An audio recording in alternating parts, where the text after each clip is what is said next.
the home as it was a pretty much untouched Californian bungalow, 1908 thereabouts.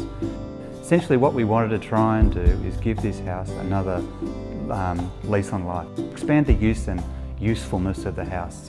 What I was really essentially looking for in the design of my house is a compositional play. So looking at the idea of a more traditional style brick colour, hence the blend that we've chosen, the Palmero blend, combined with the vernacular style of the fibre cement sheet.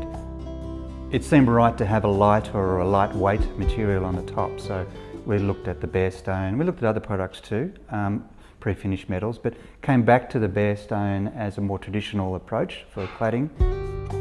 So we've kept the bungalow style look from the front and done, we think, a relatively contemporary addition to the rear, but it blends together well. And I've been looking at the Cemintel products for quite a few years now, and Barestone in particular, and I really like the way it's playing to some very interesting old vernacular materials in Australian architecture, fibre cement cladding essentially. So it's a new take on that. Quite interested in the fact that it's pre-finished, and that's a great segue into surround, because that's a pre-finished solid colour material. So the Blackish is the colour we chose, and we're using it on the eaves. It's got to be one of the most brilliant materials you can put on a house, and especially in the eaves where you're never going to want to go there again. The level of detailing that CSR have gone to with the fixing methodology and the jointing options available, whether you articulate the joints, whether you cover the joints, how you arrive at a corner with particular panels, really open up the game a little bit in terms of what you can achieve.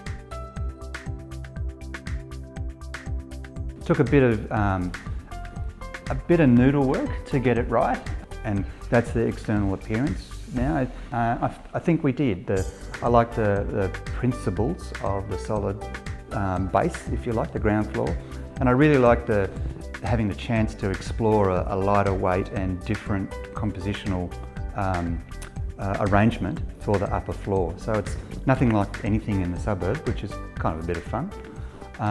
And I just like pushing the boundaries a little bit in terms of height. So this building we're in is quite tall for the area, but really it rests and sits well within the environment. So I'm quite pleased with that. And I think being able to push these materials and having the freedom to do so, that's been a lot of fun.